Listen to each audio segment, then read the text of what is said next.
Ce jeudi, dans le tutoriel vidéo de la semaine, nous allons travailler avec Dash, un plugin de 3D environnement dans Unreal Engine qui permet de créer donc un ensemble d'éléments de manière automatique avec de la physique ou en venant donc répéter le motif sur une curve, que ce soit donc de la végétation, des blocs rocheux, des arbres ou d'autres types d'éléments, de créer des routes aussi. Donc ce plugin Dash est vraiment assez complet pour pouvoir créer donc du 3D environnement. Ici, on va utiliser des outils de physique pour faire tomber des blocs rocheux de la falaise, de telle manière qu'ils se distribuent sur le sable de manière un peu réaliste. Et on pourra bien entendu ajuster donc les éléments mis en place avec une première physique, avec l'outil Physique Paint.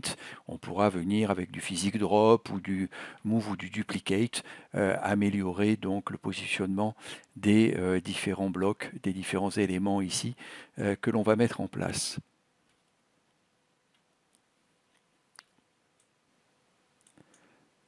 Donc on va utiliser ce level ici, on va laisser donc Chaos s'exprimer ici sur le bâtiment qu'on a vu dans un précédent tutoriel du jeudi. Je vous renvoie à ce tuto du jeudi sur Chaos dans Unreal et on va venir utiliser donc les blocs qui sont là autour du personnage pour le rocher, donc pour venir créer physiquement donc un ensemble de rochers, de blocs qui vont se distribuer ici sur le sable à partir de la falaise comme on l'a vu en introduction. Donc pour ça, on va venir donc sur les différents éléments ici. Donc on va venir récupérer donc les éléments qui sont ici. Donc ces éléments-là, en fait, ils sont donc dans le Content Browser de Dash ici.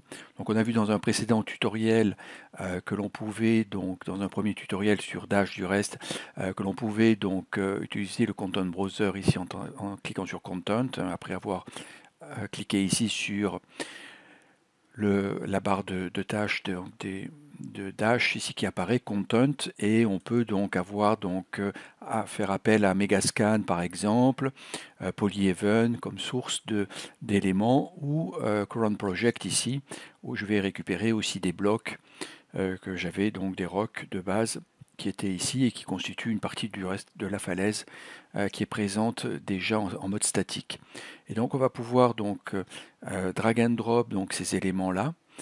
Ici, c'est ce que j'ai fait donc à ce niveau-là, on va les retrouver. Voilà, j'en ai mis 3 en place et on va les retrouver donc listés. Voilà, rock ici, voilà, et on va pouvoir les utiliser donc soit pour faire différentes opérations de physique, donc soit du physique drop, du physique paint notamment, ou du duplicate, comme on va pouvoir le voir au départ, pour pouvoir donc mettre en place un ensemble d'éléments dans le 3D environnement, un ensemble ici de rocs, de rochers, qui vont se placer de manière naturelle ou quasi naturelle avec la physique, donc gravitaire principalement et de collision. Donc les éléments que l'on a donc copiés du Content Browser en drag and drop ici, soit on va les garder, les mettre de côté pour les dupliquer avec de la physique, soit ils vont être présents donc avec les éléments que l'on va dupliquer et ils vont interagir aussi. Donc on a les deux solutions possibles. Donc en premier lieu, ce que l'on peut faire, c'est faire donc par exemple un physique drop ici pour pouvoir donc, alors ils sont déjà au sol donc ça n'a pas beaucoup bougé ici, mais je vais pouvoir utiliser un duplicate maintenant pour pouvoir les dupliquer, voilà, et obtenir donc à chaque fois par exemple sur les 3, alors je peux en sélectionner qu'un ou voilà, et avoir donc des éléments qui vont se dupliquer ici. Ok. Donc ça va venir créer un ensemble d'éléments dans un dossier, un folder Dash physique ici. On va retrouver donc l'ensemble des éléments dupliqués ici, sur lesquels éventuellement on pourra revenir si on trouve qu'ils ne sont pas bien placés comme ceux-ci ici. Appliquer un jitter ici pour les secouer un peu. Alors, il est allé un peu loin peut-être dans l'eau, bon ben tant pis. Et donc à ce moment-là on pourra toujours le bouger pour le ramener donc sur le sable, mais on voit qu'on peut donc à ce moment-là déplacer les éléments donc avec un petit jitter, voilà, hop, et on peut refaire un duplicate éventuellement, et ainsi de suite.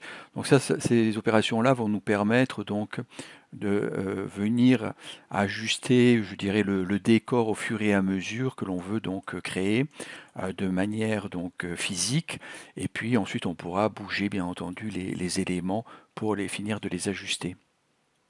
Et donc je vais pouvoir donc arrêter là le physique, revenir sur la barre de tâches et je peux venir donc déplacer donc des objets, place ici, move tools, donc j'ai pivot tools, transform tools, ici puis j'ai move tools, ici qui va me permettre de prendre l'élément, de venir le replacer donc et ici par exemple plus proche du sable et de lui faire donc un physique drop par exemple pour pouvoir donc, voilà, avec l'autre élément aussi qui tombe, voilà, et le repositionner comme ça, avec un peu de physique, hors de l'eau comme il était au départ.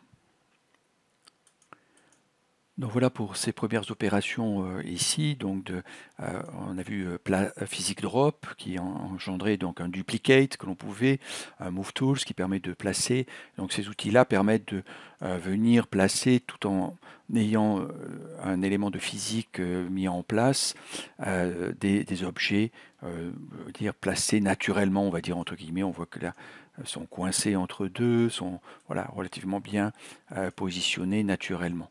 Ok, et on va pouvoir ensuite utiliser donc la fonction donc Physique Paint qui est assez intéressante aussi et qu'on va pouvoir donc appliquer donc aux éléments que l'on a. Donc j'ai récupéré les rocs de base, voilà, ici, et venir faire un place Physique Paint ici, et on va peindre par exemple, voilà.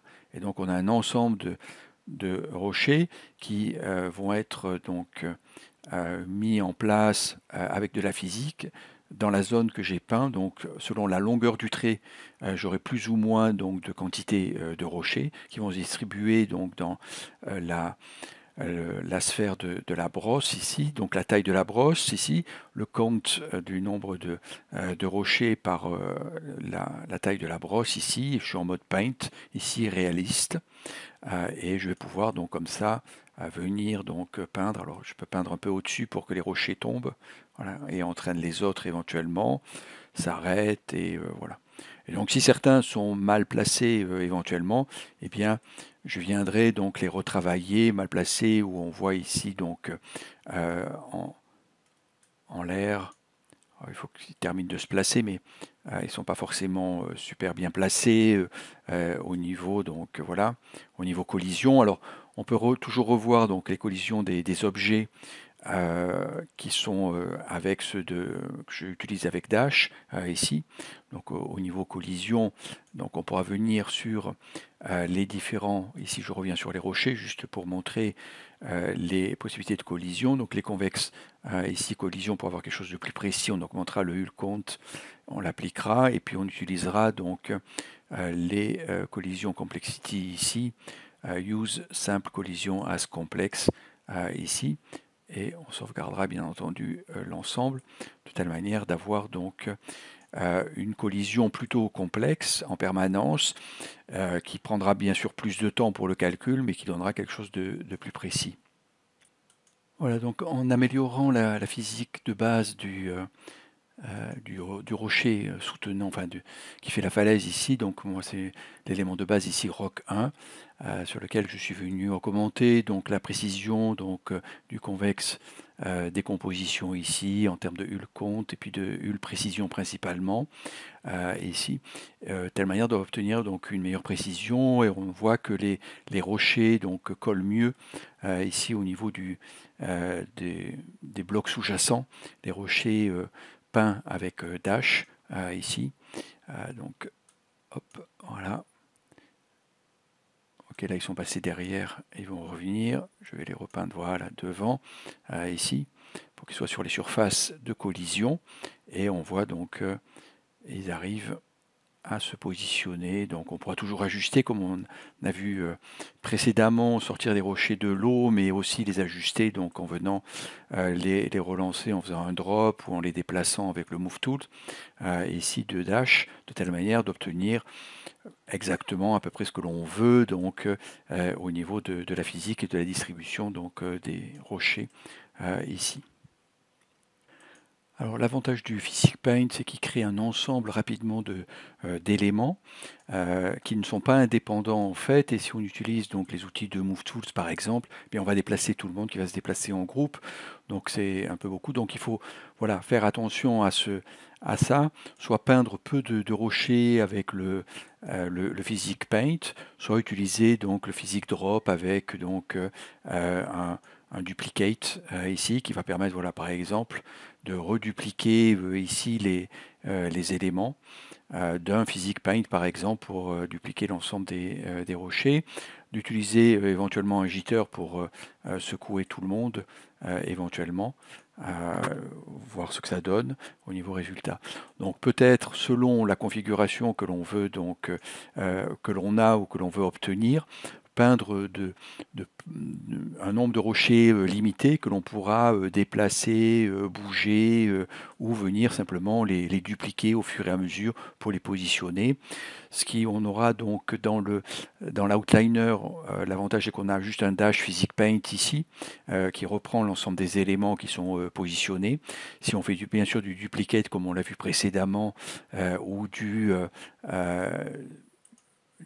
ce qui revient même au physique drop ici, on aura les éléments un par un dans la liste donc de l'outliner et on pourra éventuellement effectivement les déplacer, mais on aura toute une liste à regrouper.